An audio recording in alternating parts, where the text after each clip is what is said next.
Hey, I think we're live. We are live on our very first Orange Chair Dialogues, and I'm just sort of making this up. So if you're watching this, um, I won't go into a whole lot of detail, but there was a conversation on my driveway in a red chair with my friend Norm, who I hope is here. And Norm, the chair broke after we had our conversation, so there's no red chair anymore. So now we're making it an orange chair dialogue. And the orange chair dialogues are going to be about topics that matter. So if you're here watching this, you already know us because it's a closed group. So this is a private space where all of us can be real with each other. And that's what I want this to always be. And one of the most current topics, at least for me right now, is race, and not the running race, the skin color race. And so I've invited two of my really good friends to join me. And I'm going to say things wrong because I don't think about race when I interact with these friends. And so that's so insensitive of me to even say that, but that's how I look at each of you guys. You're my friends.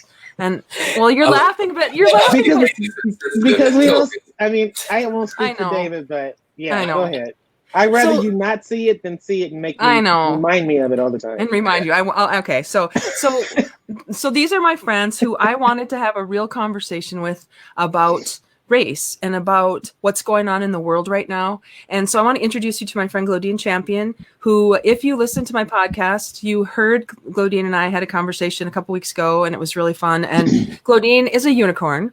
Just FYI, because she can do a whole bunch of things, and she's a consultant, and she works with a process improvement and also personal stuff. So she works with people and connection and process. So she does a lot of really cool things. And I warned you guys that I love you so much that I don't really care what you do. I mean, I care about who you are, and I care more about the who than I do about the do, but I want people to know that you have really cool jobs too. So Glodean Champion. And Hi. David's name is not David Jacobs, but there's a story behind that. So he lives in Texas. Glodean lives in California, and David and I met through Master Networks. And he also is a serial entrepreneur and a former EMT. He has a wife and two boys, and Glodean has a puppy who is wonderful. And they are real people. And I wanted to have a conversation about what's going on in the world right now, and about George Floyd, and about all this stuff that's going on right now. And if you guys could help me and us understand that if there's something we could do better as your friends, and I know we said, Glodean, I don't see your race, and you said good because I don't want to keep bringing that up. But how are you guys dealing with this? How are you dealing with everything that's happening in the world right now? Glodean, you want to go first and just is it a big deal? Is it not a big deal? What's happening with you? So I have intentionally been off social media for at least 2 years. I haven't watched television news in probably as long. I get my news through, the internet if I read it online. So I had no idea what was going on. I'd heard about Ahmaud Arbery back in February, but in passing, like somebody mentioned it, and I was like, I don't want to hear that right now. And then I went to doing what I was doing. So a lot has happened since the shelter in place was kicked in. And I didn't find out about any of it until Sunday when my cousin in Chicago called me and said they were rioting in her neighborhood. And I was like, why? And she was like, you haven't heard? And I was like, heard what? And she was like, oh my God. And then one thing led to another. I looked up the George Floyd story, and then I couldn't watch the video because, I'm 53. I've seen it a lot. Then someone sent me a clip from Trevor Noah, and then Trevor Noah's comment made me go look up the woman in Amy or whatever her name is in New York that called the police on the brother. And then Kareem Abdul-Jabbar wrote something, and then I was like, okay, what is this about? And so I wound up on Sunday going so far down the rabbit hole that I spent half the evening crying. And then I took to social media, and now I'm on a mission. The protests, I understand. The rioting and looting and the way that this is being done feels very divisive and well orchestrated. I'm going to say that I think it costs a lot of money to orchestrate what they're doing right now. We were all laughing about this before we got to this place, so I'm just going to say it again. Black people, look, I'm going to get real close. Uh-oh. Got a little too close. Not too close. We're going to get this point. We're going to get this point. Listen, Black people, I know us really well. We tear up our neighborhoods. We don't go into other neighborhoods, especially rich white neighborhoods, burning up nothing. Why? Because we don't want to get shot. We know that our lives will, if they see even a hint of brown skin, they won't even ask questions. They'll shoot first and then get away with it. So I can tell you that all the protests, all the looting and stuff that I've seen has been more non-brown people than brown people. So it's sad that we've gotten to this point, but I'm hoping that we have seen so much pain and hurt in our lifetime, 400 years and counting, that at some point it's got to break. And I'm hoping we're at that tipping point so that we can get to the other side, because I believe in my heart that there is more love in this country, in this world, than there are people like the ones that are doing what they're doing. Wow. That makes me feel so good, because we are people, and maybe it's because of who we are, the people who we are and who we attract in our circle. And I don't mean to make light of what you said about the 400 years of stuff, and I'm guessing that can be cellular memory and a whole lot of angst and a whole lot of, because I mean that I can't even imagine that. It's the foundation for why Black people are treated the way they are in this country, though. Yeah, right, exactly. And I have, you can talk about white privilege, you can talk about all this stuff, and I don't know what I don't know. Right. And so having the conversation with you guys, I think, is more for me to understand this in another way, and to respect what you said, Glodean, about what you guys have had to endure, your ancestors and people. So David, what are you feeling? What are you seeing happening in the world right now, and how does that affect you? Well, I have a different perspective for many reasons. One is, the history is the history. That's the foundation of why we're treated the way that we're treated, and that can't be ignored. But it is the history, and we've made a lot of progress since then. To the fact that some people don't see it. Right. And so some people don't see it because they have a different walk of life. They come up differently. The experience is different for them. Just like none of us know what the experience is to be a police officer. But the problem, I believe, today is there's a lot of generalizations that are made. All cops are bad.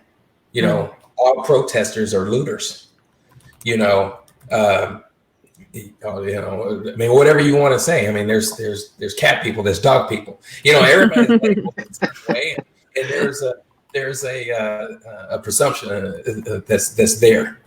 And the reason I say I come from a different world, I was a paramedic for 15 years. And so people see the police treating people, in a manner that they should not be treated. And that's appalling. But I saw it. I saw it firsthand, And again, that's the minority of the police department, and but there are different types of people everywhere.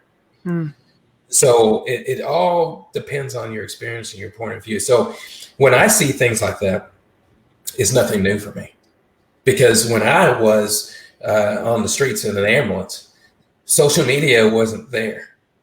Now somebody has a camera, they have a phone, and they have body cams, and don't slip up.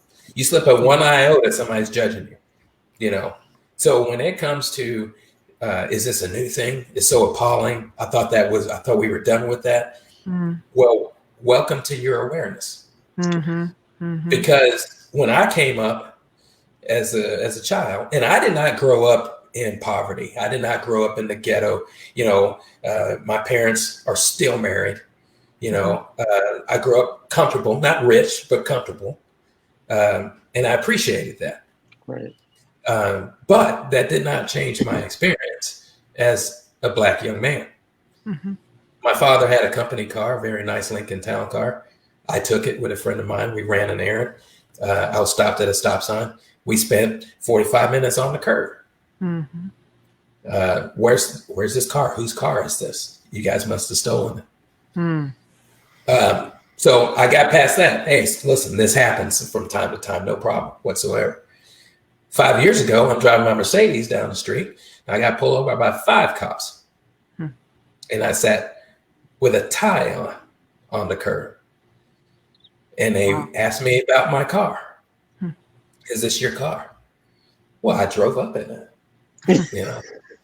Which you can't say to the cops. Yeah.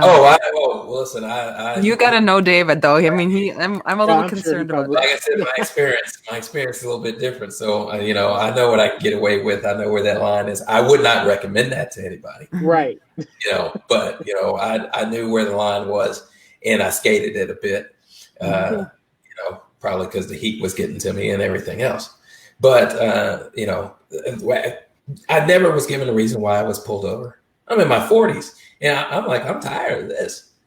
That's not the first time. That's not the second time that any of that's happened to me. You know, I'm looked at. I know when I'm being looked at weird. I know when I'm being followed in a department store. You know, there's thoughts that are there that I'm sure a lot of people don't have. Right. And, you know, when you go to a job interview, you know you're Black. When you're at school, you know you're Black. Jody, when we were in Vegas at the conference, I'm sitting there. I knew I was Black. Now, Jody didn't figure it out. I mean, she knows I'm Black too. She can look at me, figure it out. I've been Black all my life, and I've been Black ever since she's known me. But, you know, as we're sitting there at the conference, and, you know, I make an observation. And I know, Glo, you know, you go into a room, you know how many Black people are there with you. Yeah, immediately. So there's like 150 people there. I'm like, yeah, I got to look for it. It's like, where's Waldo? You know, there's three Black people here. There's 3 Black people here.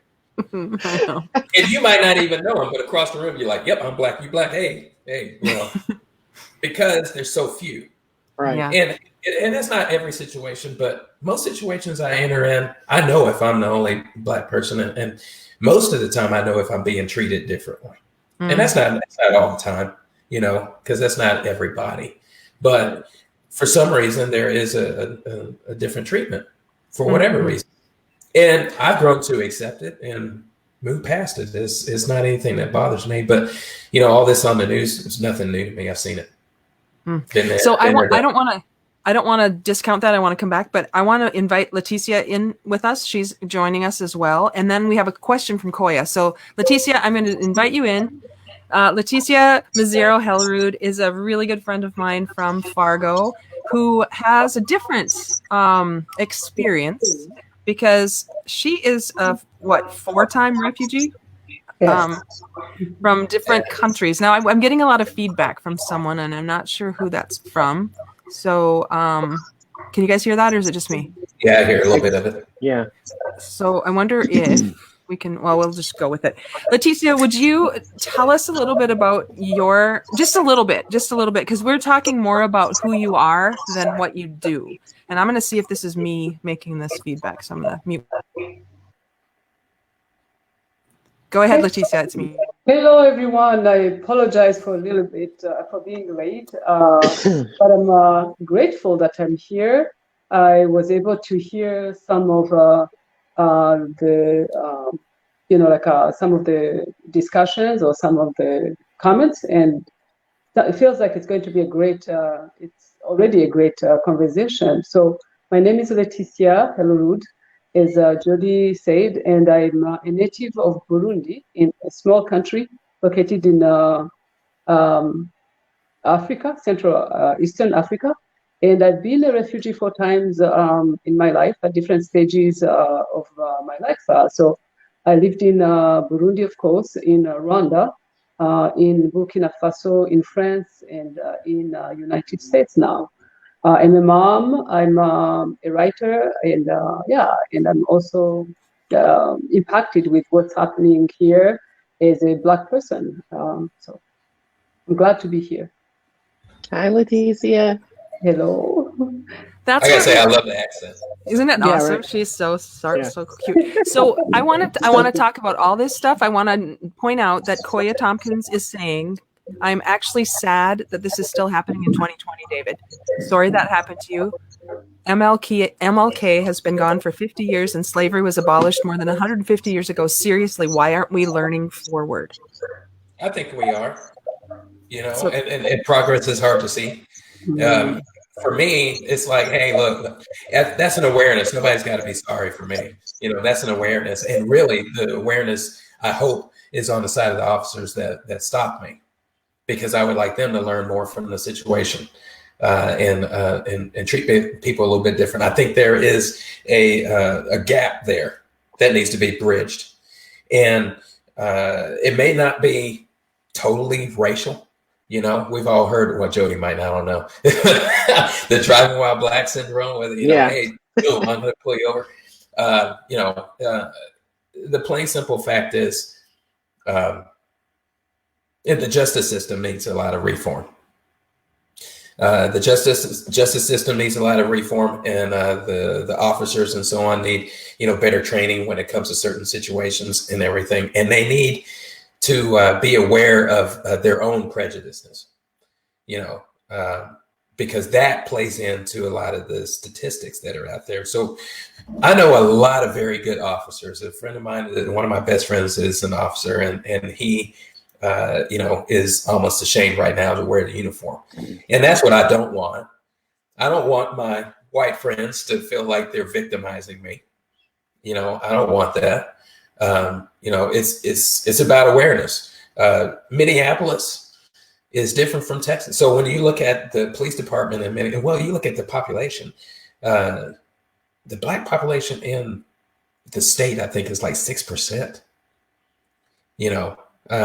It's roughly the same in Minneapolis. But when you look at the arrests with the police department, the black people make up about 18% of the arrests. And citations, when they pull them over, they make up, I think, 57% of being pulled over for any moving violations or citations. So they're over half of the traffic stops, but only a small percent of the population. Mm-hmm.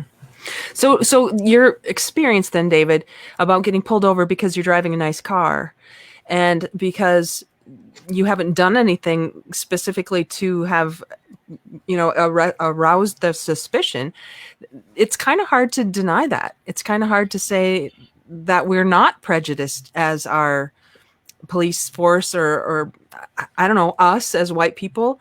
And I'd just be curious about everybody else who's watching, Jenna and Koya and whoever else is here. Do you guys have any questions around that? It's not fair. It's not fair at all. It's not even a little bit fair. And we can talk about it all we want. And we can say it's terrible and that it's 57% of the people are arrested and all of that. What do we do about it now? I mean, you guys have any ideas for us?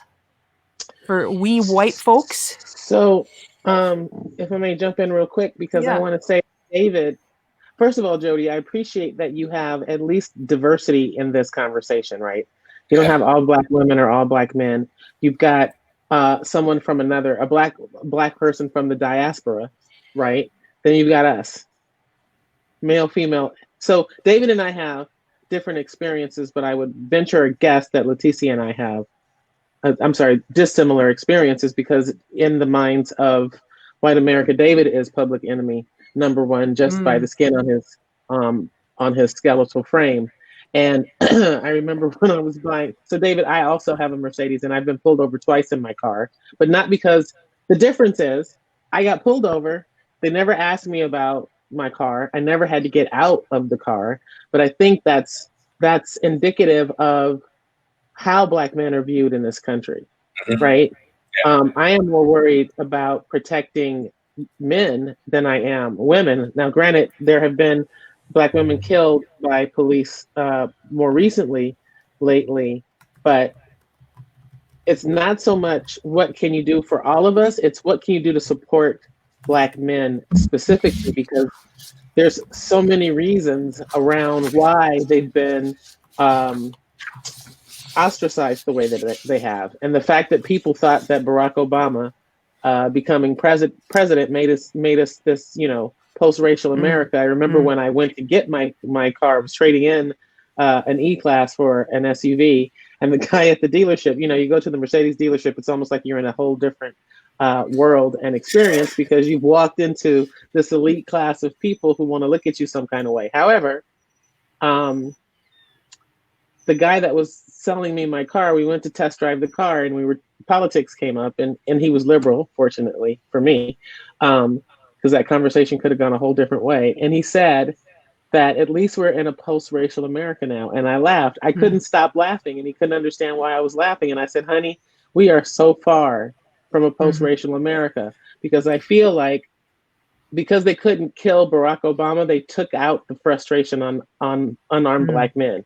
The murders against unarmed Black men during Barack Obama's administration was at least, if not higher, it was at least more visible.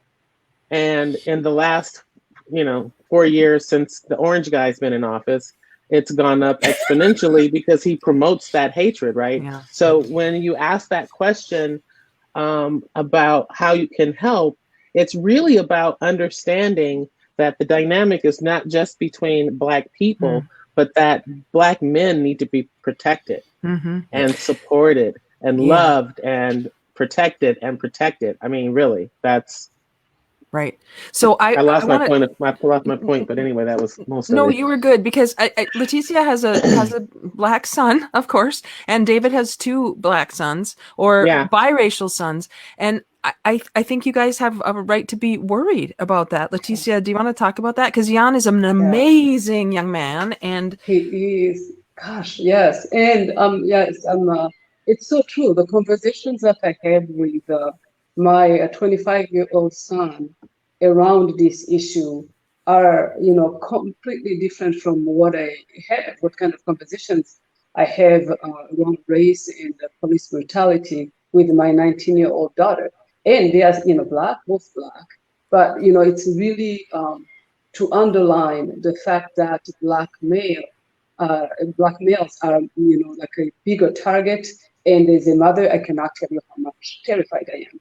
And so I've made him several times, like in the driveway, made him sit in the car and show me. I said, show me step by step what you're going to do when you are pulled over. And he's like, Mom, I'm a good kid. I'm not going to talk back. I'm going to be respectful, And yes, I know you are an incredible kid. They don't know that. And I don't think that you will have a chance to even, for them to even get to know who you are beyond the offense, whatever, if any, beyond the reason why you are being pulled over, if any, right? So, and I'm like, Jan, I said, I just want to have some kind of peace of mind as a mom, at least that I did my share. And, I said, just show me, you will keep your hands on the steering wheel. You're not going to reach, for the, like the insurance card. You're not going to, dig for anything, not your driver's license in your pocket, nothing. I want your hands where they can see. Please don't forget that, And so, we will go step by step, like in whatever else. Then what? And I said, please, Jan, you don't understand. And he does understand, but he just feels like, I think I will know what to do.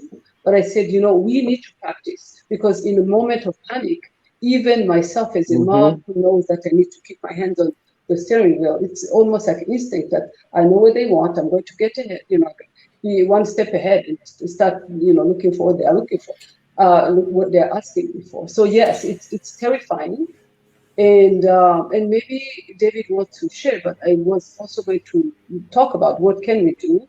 And I don't know, Jody, if you want me to. Yeah, well, I want to point out that a 25-year-old young man has to think about all those things you just put in his head as his mother. Where if we have you who have white sons who are on this call, has that ever even crossed your mind that you need to make sure that your white son doesn't reach too quickly somewhere. Think about the heaviness that Jan has to carry with him every day, and just because of the color of his skin. This makes me so angry, and there's nothing. It's so frustrating. And I've had people in the comments here who are telling us, there's good comments, you guys. Yeah, I see them. Yeah, I see them. Yeah. It's not about, here, this one, for example, Nicole, through my somewhat limited racial justice training, it's been my understanding that it's not the job of the people of color to explain their experience to us white folk. I see you. I hear you. Thank you for being here. Nicole has a biracial daughter. And I'm guessing that this is an issue for all of us who are here. We have a reason for wanting to learn more. And it could be just because we want to connect, because we care. I can't speak for anybody else, but what do you think about what Nicole's comment there?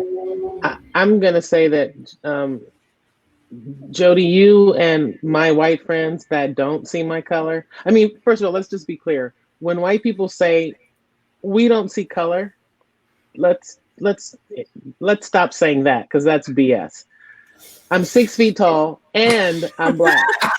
If you say you don't see color, that means you don't see height, because here's the thing. I'm 6 feet tall. You don't see my color, but I'm intimidating, right?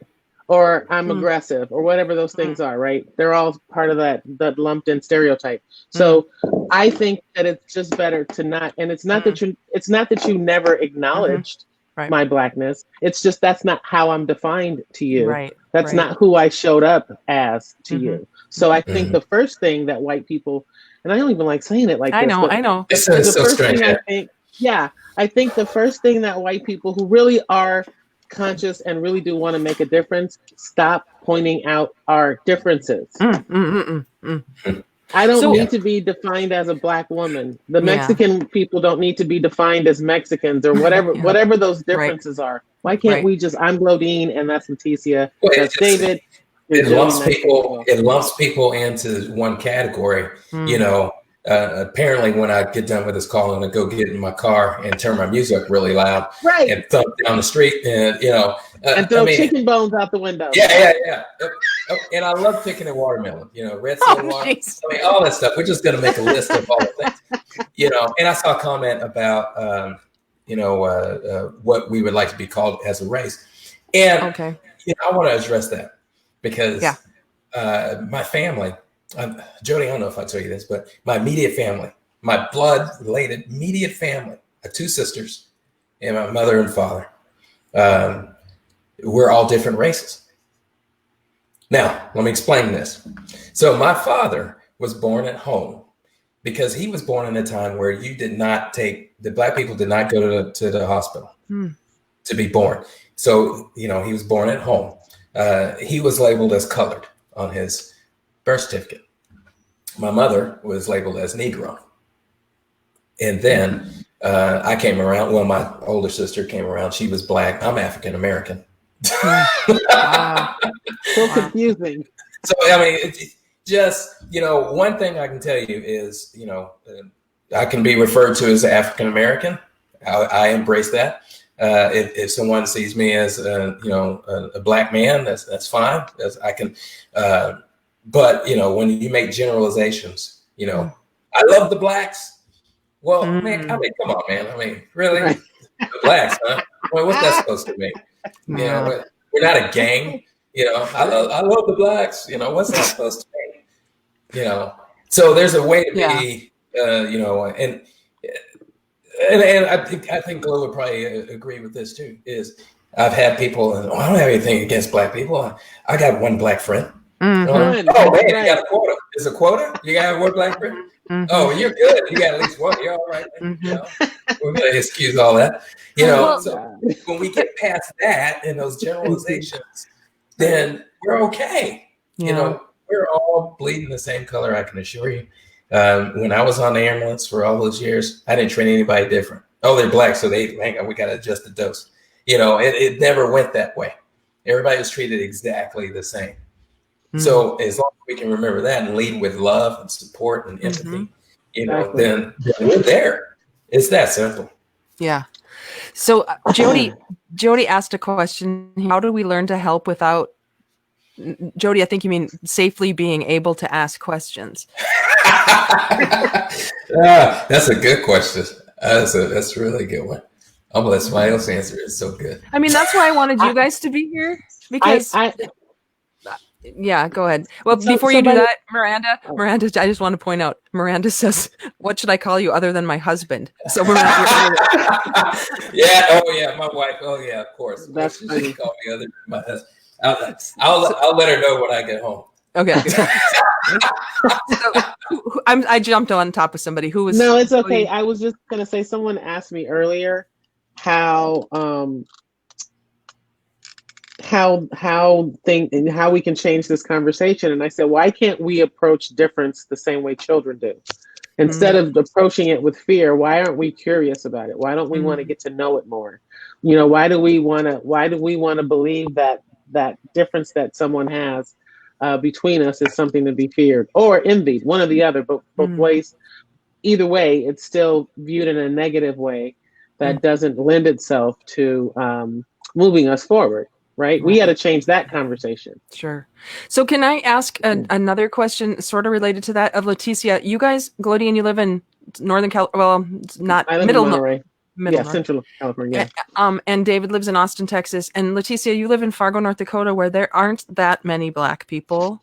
That's what I noticed.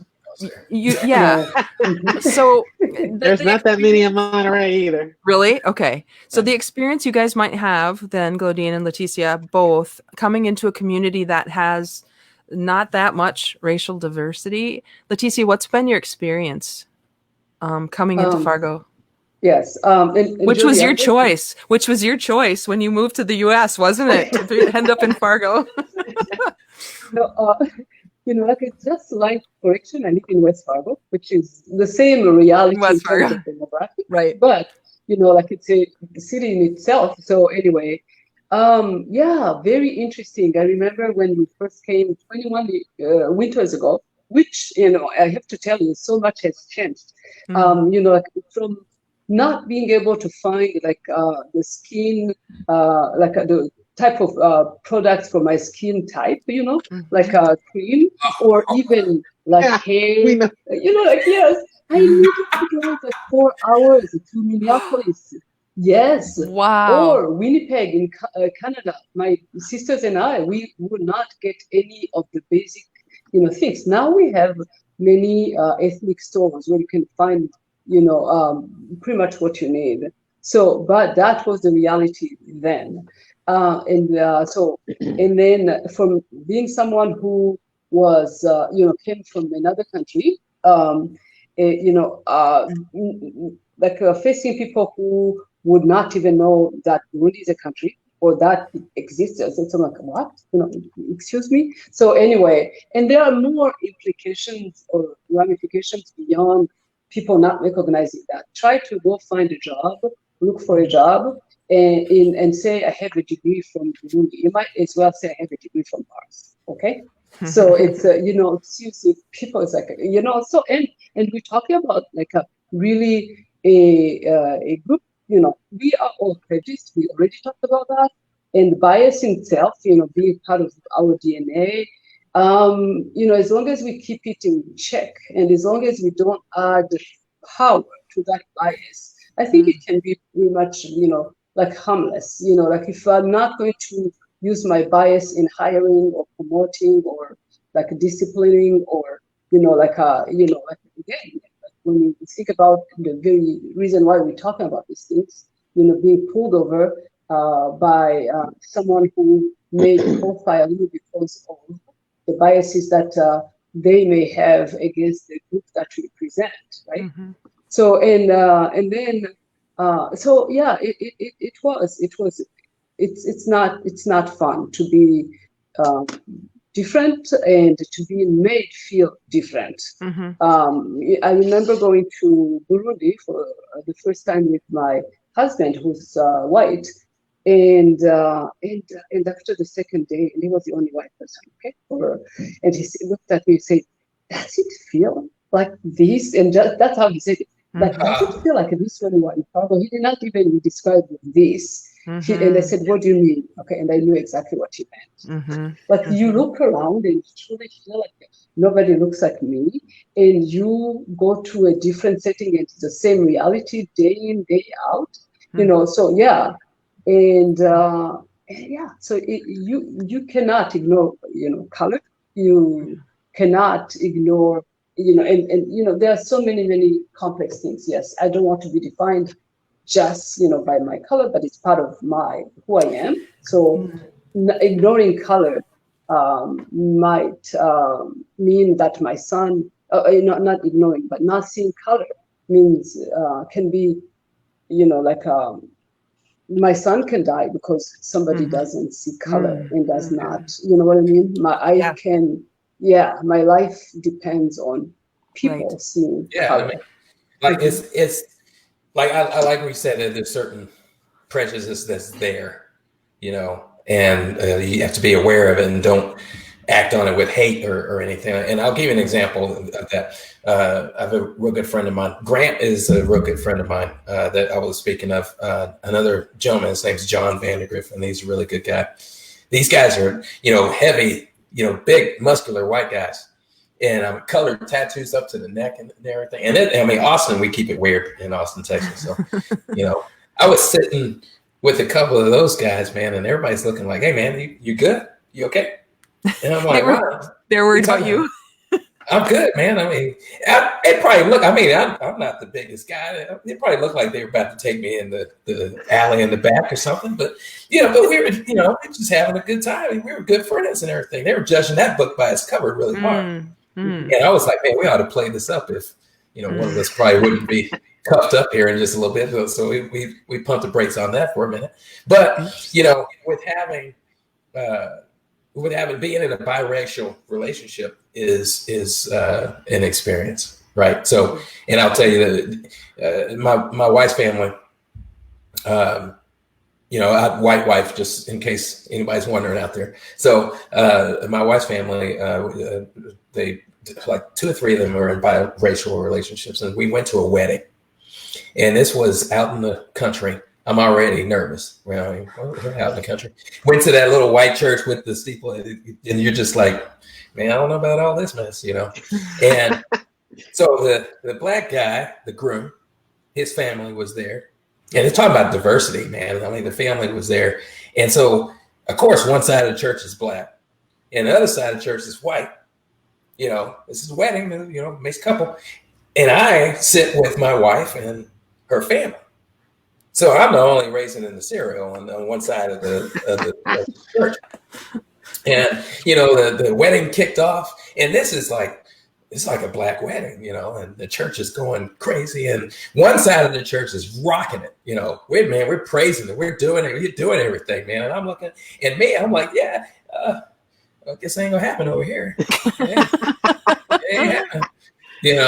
And so, and it was almost like they were shocked, like, what's really happening? This is wedding. What's really happening?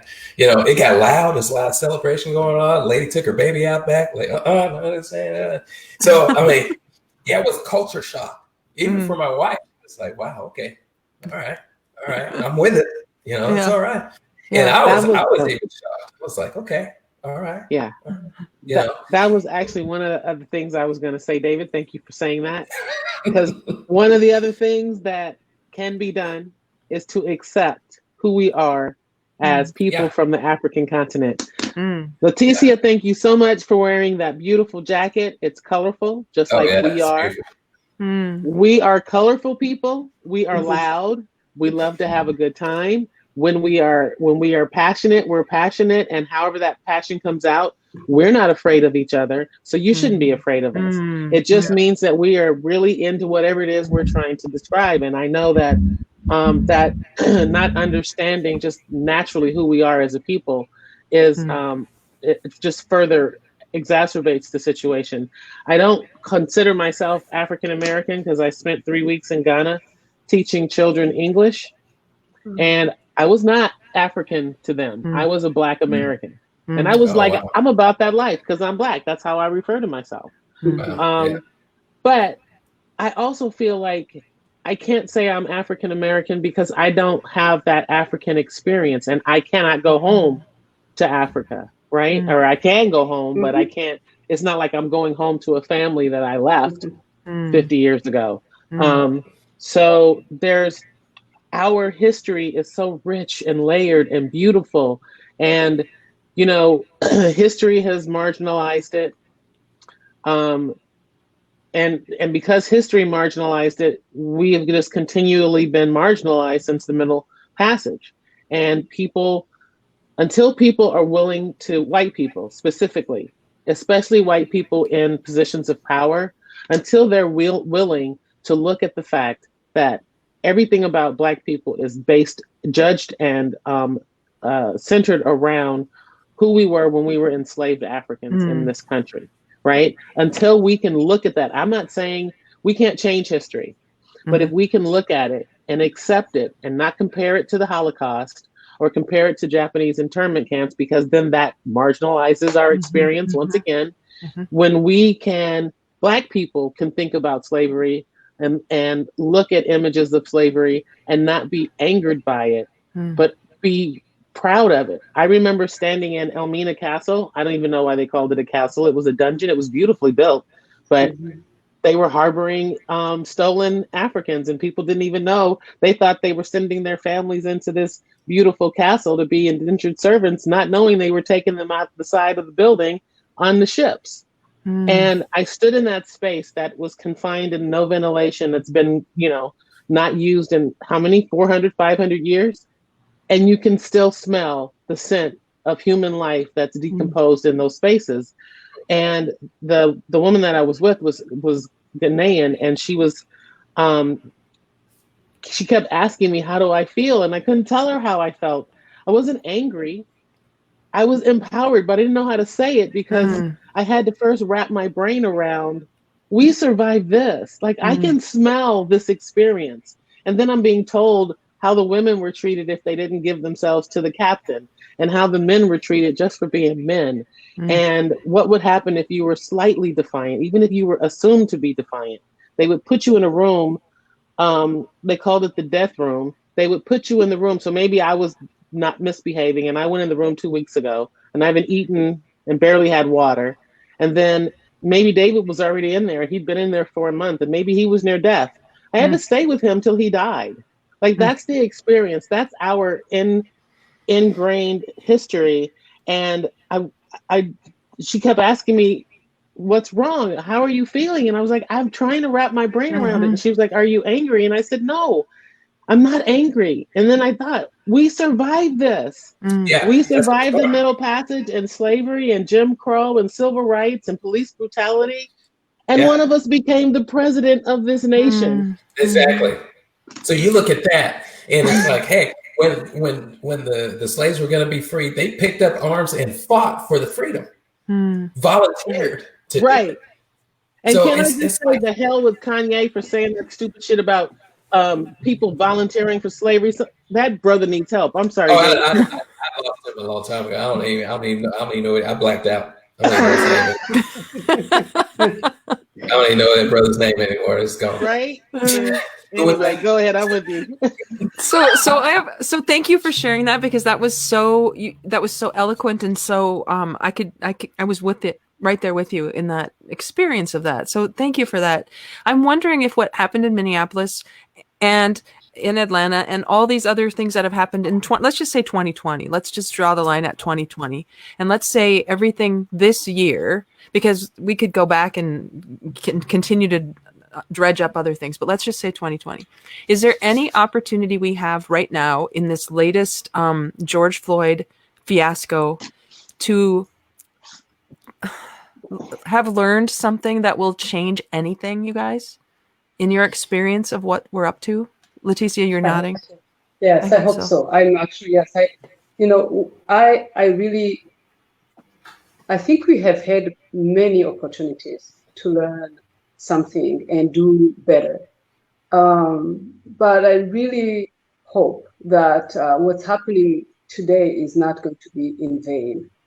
It will be very, how can I say, very unfortunate that we'll be losing people like we've always, unfortunately lost people, but also with all the distractions that's happening, and it's so complex. This is what's happening is so complex that we will need to deconstruct that and really not lose what we need to learn as a message because of so many fortunate distractions that are happening. And I have no idea because there are so many investigations that are unfolding as we go. Obviously, there are very well-intended, peaceful protesters, and there is something else happening. And it's going to be important to distinguish these two. Maybe it's the right wing, maybe it's a left wing, whatever wing, like really make sure that whatever is happening,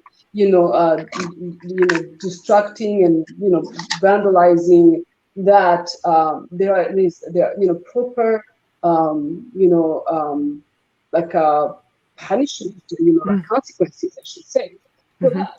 But, and I'm hoping that it's not the well-intended, that's my hope, group that, or groups that are really turning violent. And I'm going to even say, as outrageous as this is, if that's the group, I still want that anger to be acknowledged. I still want the message not to be lost in that. And I don't know what that means in terms of consequences, but I want people not to lose the reason why all these things started. And in terms of opportunity, I think we need to think first, like at the personal, individual level, and what can we do at the individual level?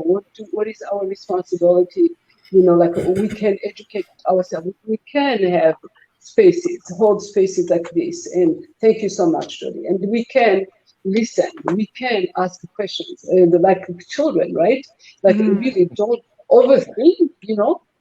Things just like like if things are coming from a good place, usually and if it's asked with in an awkward way, maybe not in an appropriate way, I don't get offended.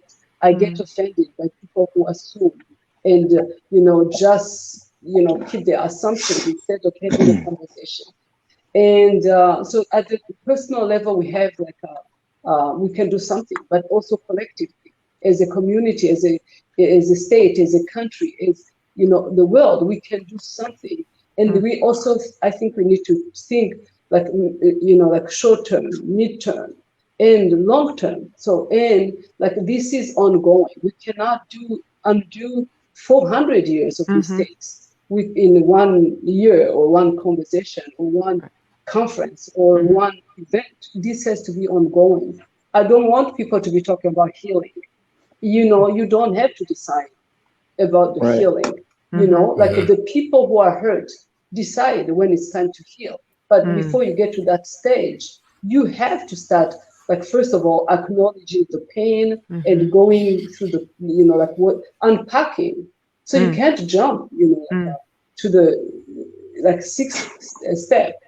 And I also hope that in the mid long term, that there is some legislative action somewhere. We need to elect people, and I'm not saying this because I'm running. It doesn't matter, but I think. Oh, you can say it. You can say it. He's running. Use this as your platform, honey. Go for it. For sure. But I think it's important to really elect people who are going to elevate these kind of conversations, like within different deciding circles, but also through legislative action. So if Bismarck does not have anyone within, like I'm talking about now, friends, like in their legislative body who can bring different perspectives about what's happening.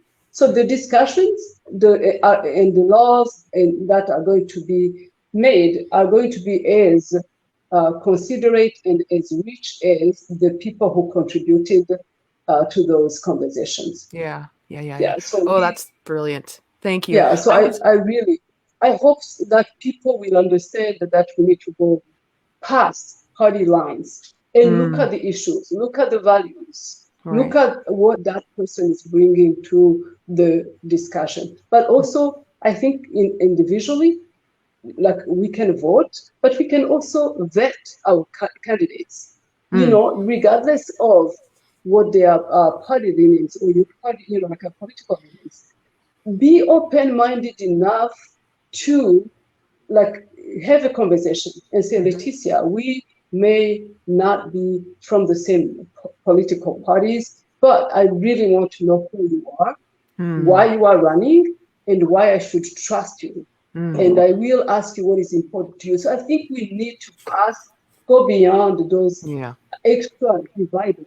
We are at this place where we are so polarized that a issue like what we like having right now with police brutality will never be solved if we cannot even be respectful for the differences on wearing a mask or not. We're talking about people's lives, So yes. So you're reminding me, Leticia, of a comment that somebody made earlier about children and how we could learn from children because children don't seem to see the colors, the differences. Yeah. And I reminded right before we got on this call, I happened to pop in to a friend of mine in Minneapolis, is with her 3 little girls, and they're down at the George Floyd Memorial, which now has been turned into a memorial. The whole street is full of flowers and murals and everything is happening. And they're little white girls, and they're sitting. One of her daughters was sitting there. She had a video going, and she was doing yoga or meditating right in front of that. And it just says a lot about when you're teaching that and you're teaching how important it is to see what happened here, beyond the violence and beyond the rage and beyond all the stuff, but to know that this was a human being whose life was lost in a way that, was tragic. And we know like you guys have said, we know there's something else going on. I mean, it feels like there's something else going on because Glodean said Black people aren't going to go into the rich neighborhoods and loot because we're not crazy. We're not crazy. So there's probably something, and we could get all over conspiracy theories and we could do all kinds of stuff. But in this conversation, I want to thank you guys for helping me. Like you said, Leticia, just have a question about who we are as human beings and what do you care about and who are you and how can I know you better? And the fact that I grew up in North Dakota is different than the fact that you grew up in California, Glodean. So we have that not in common anyway. I mean, right? I have winter with snow. You don't. So that's a difference right there we could look at. David, your kids have never even seen snow. I know. They saw a little bit. They saw a couple of ice cubes hit the ground. Oh, that's right. It did snow in Austin this year. So, I mean, there are lots of reasons we could always have conversations about things that divide us. There would be lots. And I love that you guys are allowing us to be naive and ask questions because we don't know what else to do. And in this space, I want the Get Real Circle to always be a place where people can feel okay not knowing how to do it right. Just don't ask us to touch our hair.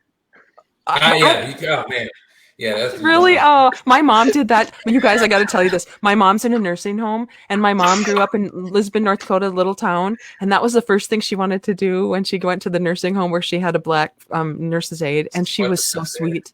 She let my mom touch her hair. Oh, that was so well. If you ask first, that's one thing. Just they touch it without. Yeah. I mean, they touch it without asking. Oh, yes, actually.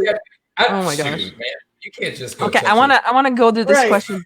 Angela says, I recently read something about trying to have the right words. Often that's not possible and it delays us from saying anything at all. I see both sides of this. I want to have real and respectful conversations, but there's not always a safe place to do that. This is wonderful, and I'm thankful for this group and for this dialogue. Yeah. So I'm going to say, just be real. There are no wrong words. Just be real because people see your authenticity, even if what you're saying didn't come out right. Well, exactly that. I mean, especially if you're afraid of saying something wrong, you might put that as a disclosure. Hey, I'm about to ask you something. I don't know. Is it okay if I ask you something?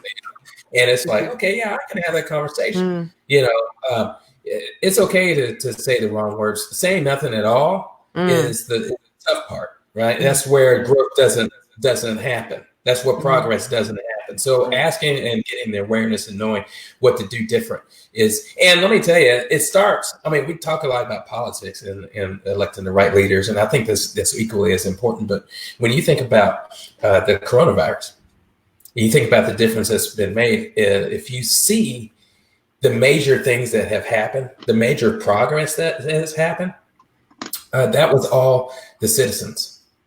You know, when you're talking about donating and cleaning up and coming to somebody's aid, preparing meals and taking care of loved ones because others can't, and, you know, the essential workers and, you know, all of this stuff. You know, first of all, no one saw any kind of prejudice there. You know, my sister is a nurse practitioner in the Dallas area, and I just got phone with her. She's going to a shift, many shifts with no days off. It's an experience, but people are feeding her. People are calling her, asking if she's okay every day. She's getting gifts, you know, so the people that really come to the aid are the citizens. Those are the people that really make the difference. There's people who've been in Congress for over 30, 35 years. They're not, and nothing's changed. They're not changing anything. You know, we had a black president. That's a great accomplishment. I'm never going to let anybody forget that. Right. But you know, politicians. Did he change everything? You know, right. You're talking about he's married and he is congressional lawyers, for goodness sake. You know, how much progress was he going to be able to be effective in the 8 years that he was there? So it is the citizens starting at, you know, citizen number one. Right.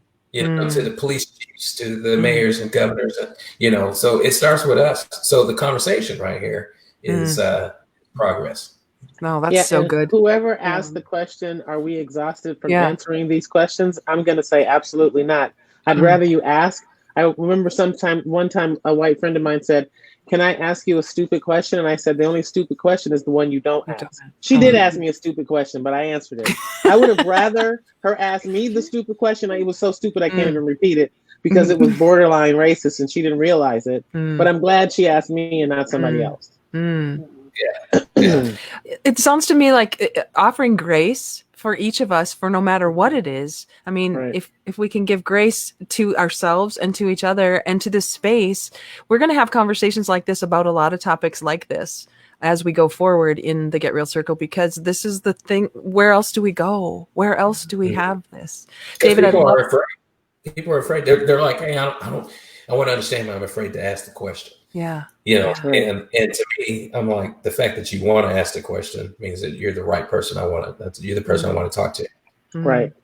Nice. Can I say something before? Please, otherwise, I'm going to feel like, because I'm thinking about it, the easiest thing, the one thing that's accessible for many people who are parents and raising young children, that I was reminded with, after you mentioned that young child in a yoga pose in Minneapolis, Jody, is like how we are raising our kids. Like how are we raising our kids? How are we talking about differences, whether it's race, whether it's like a religious, differences. How are we talking about LGBTQI plus, people in front of our kids? How are we talking about people who are of lower socioeconomic, on welfare? How are we talking about people who are bigger than or larger than normal average? And by the way, define average, and or small. So I think it's important. Like one of my favorite quotes in terms of parenting is, "Don't worry that your children are not listening. Worry that they are watching, and know that really that's going to carry, through their lives, like that they will learn respect from a young age, from watching you and from what you say, your beliefs, your attitudes, your actions, all that is connected." And so, this is a great opportunity. Oh, that's awesome. I like this comment from Lori, who adopted a Korean, like the woman who asked me what language my infant newly adopted Korean son would speak when he grew up. Being raised in Minneapolis. Well, and you know, people don't, sometimes we just don't think, right? We speak without thinking. And if we can have grace to do that, and we can laugh about it. Yeah. Denise this is Denise's comment, like the woman who asked me what language. Oh, sorry. Whoops. The same one. Denise said, I keep hearing from everyone around me worldwide is people's desire for community, feeling part of a greater humanity. And Denise, you have to remind me where you are. You are in some sort of like Thailand or something right now, because Denise left Fargo and just started living in a whole new place. And she just Hi, Denise. Yeah, and Leticia's saying hi to you, Denise. We love it. So it is about community, and it is about feeling. I love that you said feeling part of a greater humanity. And sometimes we don't see the big picture because we get stuck in the small details. And I'm not saying that what's happening around us right now is small details, because it's not. It's really, really, really important. Yet knowing who we are as a community, I like that. Koya says, Malaysia, by the way. Thank you, Denise. Koya, I love that we're talking about this. We have a long way to go, but we're talking, and that's a start. Yes, yes, yes, yes. So that's Denise who's saying hi to you from Leticia, I think. Yeah. So you guys, just FYI, next time we do this, will you guys promise me that you'll put your names in the StreamYard so that we can know who you are? Because it's not like we're going to do any surveillance on you or anything. We're just asking you to put your name. I'm coming after somebody. Because then we can know who you are. I have Facebook open on my left side, which is why I keep looking over here. And that's why I know who you guys are. So I know who you are. But you can see that when Koya had this comment, her name comes up and her picture comes up, which is really nice. And we're using this for the first time. David gave me some ideas about how we can use StreamYard. So thank you for that, David. It's kind of cool. It's like a talk show. I stole it from somebody else. And I'm not giving them credit. So no. It's yours. I'm giving you the credit. But isn't this cool? It's kind of like a little talk show, and we can do these really neat little things. And I want to keep doing this. Do you guys have any questions for each other or for us, or anything that the group can participate in here? I don't have a question. I have what I will say are parting words, because I have a sense we're about to wrap this up. We don't have to. Oh, okay, good. Just because but I do want to say this because it's really important. And so now I'm about to say something, if I was in mixed company with Black people, would be taken the wrong way. But I am going to say this anyway, because you have a different group, you have a different type of Blackness in this conversation. Mm-hmm. And that matters, because all Black people aren't the same. Mm-hmm. We all come from different backgrounds. David and I, it seems like all of us came from similar backgrounds. At least I didn't grow up in the hood, right? So there's always been question around whether I was Black enough. So what I'm going to say is, for those people that are watching us and in our articulateness, just because a Black person hasn't mastered the King's English does not mean they're not brilliant. That it just means that they have not had somebody in their life to help them understand why it's important to enunciate their words, or why it's important to express themselves without profanity, or why it's important to dress a certain way. Just because they don't have that doesn't mean that they don't have intelligence, doesn't mean that they're to be feared. So those are the people that I think the questions should be asked in a loving way, as a way to help bridge this gap, because we're the safe Black folks, right? But this isn't the experience this isn't everybody's experience. Wow. That's pretty brilliant. And what's interesting about that, if I just take race or ethnicity or anything out of that, I think we attract who we are, right? We attract who we are. And so I don't know that I would have anything in common with someone who typically like a friendship, but I could be completely wrong about that. Maybe there would be somebody. I mean, I am pretty snobby about my grammar. Let's just call that what it is, right? You're not alone. I mean, I know. That's my sister. My sister is too. Good Lord. So, and Leticia, when we first met, you wrote me a long card, right? I spoke at an event. You just wanted like an evaluation like a feedback on a session that you had. I had to write a letter because She wrote me a was whole letter. the connection was beyond. Yeah. And so I think I would love to have conversations with other people, with other. I'm not sure how to do that. I'm not sure how to. Well, you just continue the conversation. Yeah. I mean, I'm married to a white woman. We found a lot in common, evidently. Yeah. She's kept me over 13 years, but she's never been black. She's asked on there, what do I call you? And that's my wife. She's just, when I get home, I'll let her know it's daddy. That's what you call me. Well, look, this is what I want to say, because I taught in Chicago, on the south side of Chicago.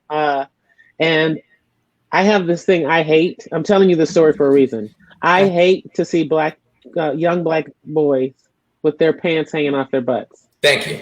When I say I hate it, like, look, I leaned in. When I say I hate it, I mean, it makes my blood boil inside, right? And so I was driving through Inglewood, which is like what they consider Chirac, right? That's where most of the killings happen. In my Mercedes E-Class, I'm pointing that out for a reason. And I saw this kid walking down the street with his pants sagging. All right, now. And he walked across my car. And I pulled into the driveway of the McDonald's, and I honked the horn to get his attention. And I called him over to me. And as he was walking to me, he pulled his pants up. And he got about 6 feet away from my car, maybe a little closer. And I said, so you pulled your pants up while you were walking over here. Why'd you do that? And he goes, I don't know. I said, did you think I was going to say something to you about your pants? And he said, I think so, ma'am. Ma'am, this dude looked like he would pull a gat out of his pocket. Yeah. He called me ma'am. I was like, what? And so I said, does your mother know you're out here with your pants sagging like that? And he said, I live with my grandma. And I said, does your grandmother know? And he said, no, ma'am. I said, would she be happy if she saw you on the street with your pants sagging? Because I'm positive you have a belt at home if you live with grandma. And he said, yes, ma'am, and pulled it out of his backpack. I said, Get out. He put the belt on. He put all his stuff on the top of my car and put his belt on. And then put all his stuff back on him. Wow. And I said, listen, there is a history behind that look that you have. And that's not the history I want you projecting, being the black woman that I am. And we had a long conversation. He lives in a house with his grandmother and 3 cousins, all of whom's parents have been killed in some type of violent crime. He was in high school, wasn't sure what he wanted to do with the rest of his life, and wasn't even sure he was going to make it to 18. Not because he was part of the gang, but because he had to walk through gang territory to get home. My point is, I didn't know who that kid was, and I could have just kept driving. I mean, honestly, this is the other thing. I just remembered. Please, please, please, please, please, please, please, never, ever, ever, ever, ever say to a black person, you should smile more. But you have such a beautiful smile. I know that, but sometimes we have resting anger face. I get that. This kid looked like I said, he looked like he would shoot me with his resting face, and then he smiled. He was beautiful. But when you say to a black person, you should smile, it infers that you look angry. And I'm glad I just said that. Anyway, that was a long story for me to say that just as hard as it was for me to stop my own people, a kid in a violent community, that he could have killed me. I knew he wouldn't, but he could have. But it wasn't the fear of his difference from me. It was my love for him that made me want him to pull his pants up. I'm sharing that experience because when you, like I said, Jody, you may not seek out black people that are, you may not seek out that difference, right? But you may encounter it in your walk of life. And I'm just asking that when you encounter it, maybe in a restaurant, maybe on the street, on a plane, you never know, right? But when it approaches you, don't shy away from it. Don't judge it. Don't embrace it. Open up a conversation. You never know. People will surprise you. Well, Jody, I wouldn't recommend driving in the ghetto and telling black boys. Yeah, don't do that. No, I won't do that. I won't do that. That might get you in a certain amount. Let me share what my friend Jana said. Jana said my black daughter was told that. She was told to be more bubbly in high school. This was given as one reason she was not accepted into the National Honor Society. Oh, wow. So Jana, do you want to tell us where your daughter is going to college, however? I hope she says Harvard. Throw that in there, Jana. Nice. Because this is from small town, North Dakota. A small mind said that. Mm-hmm. So yeah. So Jana, I'm gonna wait for that. I've been told that act too white. You act too white. Act too white. They tell you act too white. Oh yeah. In high school, you act too white. And I was like, I don't know. No, you talk white. Why do you talk white? My mother used to say, "What is talking white?" Mm-hmm. Yeah. So Jana, tell us where Marissa is. Harvard, right there. Yep. See? Harvard. All right. Yay! Yeah. Black girl power. Right? She's brilliant.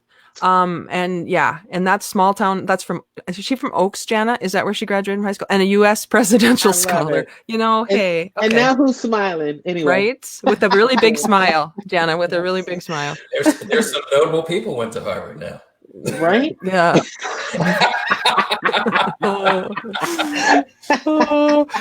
So Koya says we need to educate our educators. So yeah. Yep. Absolutely. And we need to stop reading books like Why Are All the Black Children Sitting Together in the Lunchroom?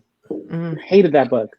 I didn't even know about that book. Well, I'm sorry. I was going to get my teaching credential, and they had us reading all these books about separatism between black kids and white kids.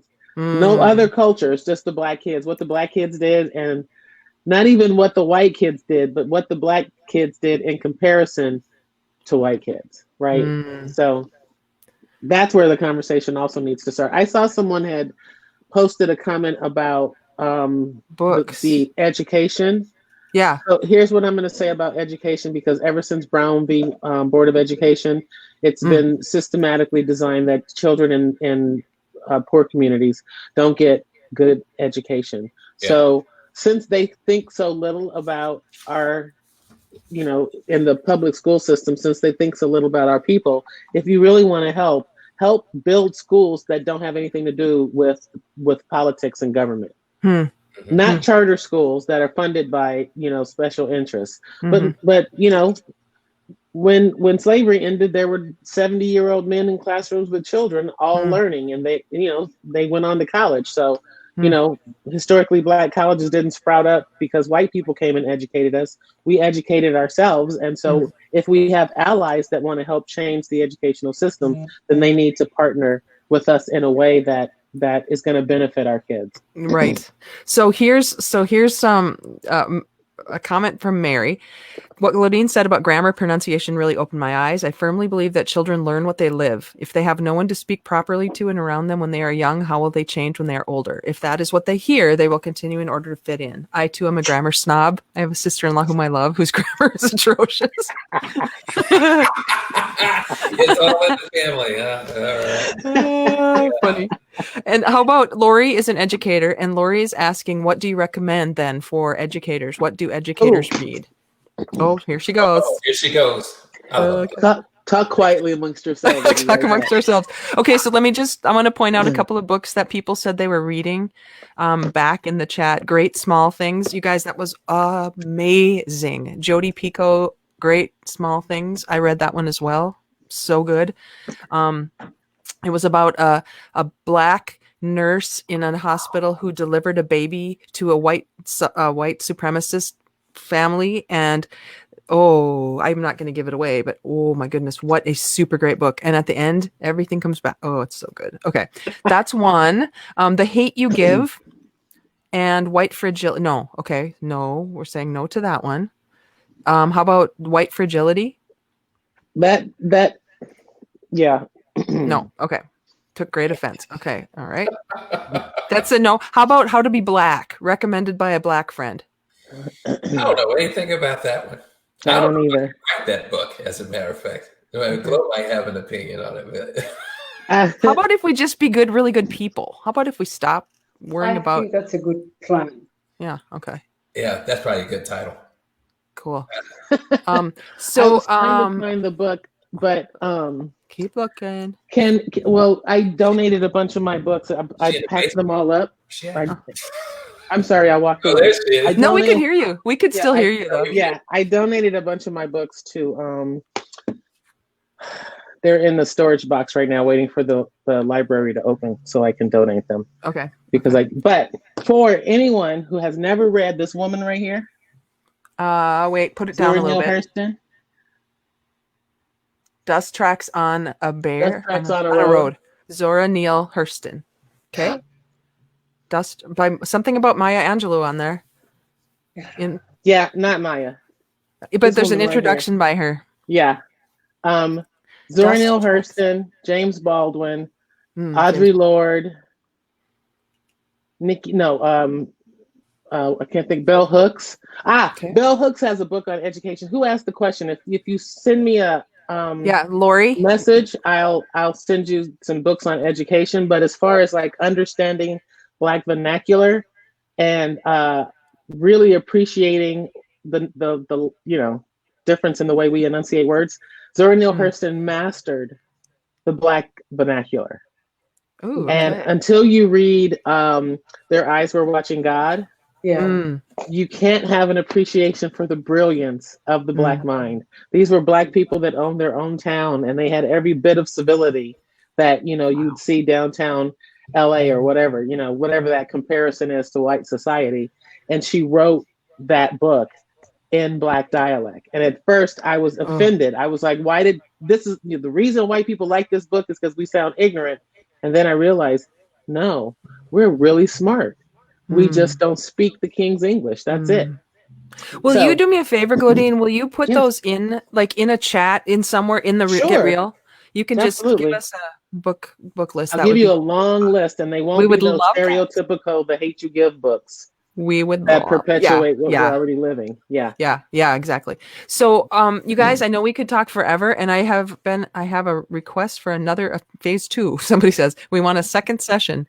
So, you guys are so amazing, and if you have anybody else who might be interested in joining our circle, I don't want people to just join the circle to come to these events. I know we talked about that a little bit, David. I don't want people to just come in to watch you guys and then leave, because the circle is very safe, and we're making this Get Real circle a place where people it's like a family.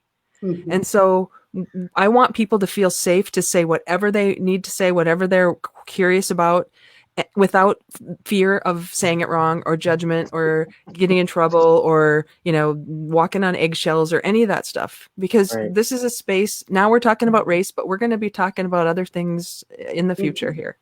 So, Mary here, my online devotional groups was The Color of Christ. Very fitting, very timely, talking about how the only color we should see in people is the color of Christ, not black, yellow, sky blue, pink, just the same love for each and every person we meet. What about that? What a way to end, Mary. We can call him Black Jesus then. Yes. We can still call him Black Jesus. Can I make a comment on that, Jody? Because it's also almost like so I it's great. Like a suggestion of a book like that with a message like that is great. But again, we go back to it's almost like going into the debate of Black Lives Matter and All Lives Matter. Okay, so it's not like, it may, how can I say, like dilute the issue itself. So it's good to have that kind of like love for humanity. And yes, like we don't live in an ideal world. We still have things to work on. We still need to see color. Yes, we are the color of Christ, but it's not true. In reality, the systems, like that we live in, don't acknowledge that and don't validate that. So as much as we want to believe that beautiful message, it's going to take away the fact that we have so much work to do. Right. So what I like about the person who suggested that book, it speaks, it's her or his heart speaking. Yeah. So it's good, but it's like, I'm going to challenge you to see that in reality. That's not who Okay, we are. I love that. Okay, It's we got us. to talk about this again because Yeah. you just hit on something that is so important. The you said the distinction between all lives matter and Black Lives Matter, and Yes. that we need to talk about that because that is so important for everything you just said, Leticia. It's diluting the situation and the reality that Yep. your son has to live with. Yep. Yes. And I will not let Jan, and Bryson and Ethan and everybody else I know who has boys that are living in this. I can't stand for that. So that conversation needs to continue. Yeah. I mean, because in the reality, if we were all the same, this would be a boring world. Right. Right. I can't imagine more than one Glodean in the world. That's all I gotta say. They broke the mold. They did. I would get on my own nerves. You guys, you are so important to me, and I'm blessed to have you as my friends, and I don't even have words to tell you how much I love you and how much I appreciate you being here. Thank you. And Jody, I gotta Thank give you you. big props And for having nice 3 meeting Black you. friends. Yeah. Yes. The quota is one, but you have. I have more. You guys, I have more than 3 Black friends. Yes. Well, But you're like my- more than one. You're An my- honor. You're my 3 favorite Black friends. Until next time, when I have no, you are very important to We me. will still be the favorites. Just don't tell the others. Yeah. I will. Right? Yeah. Well, thank you, and just continue being there for us who are doing the best we know how to do right now, and we'll continue learning and we'll continue being, and I'm blessed. So thank you, and thank you to everybody who was here asking comments and being here in the conversation. It just made it so much richer. So thank you. Yeah. Amen. Thanks, everyone. Good night, everyone. Thank you. See you guys. It was great meeting you, Leticia and David. Oh yeah, likewise. You guys are all connected now. Look out. You don't have a choice now. That's good. That's right. See you guys. Thank All you. right, bye. Bye. Bye.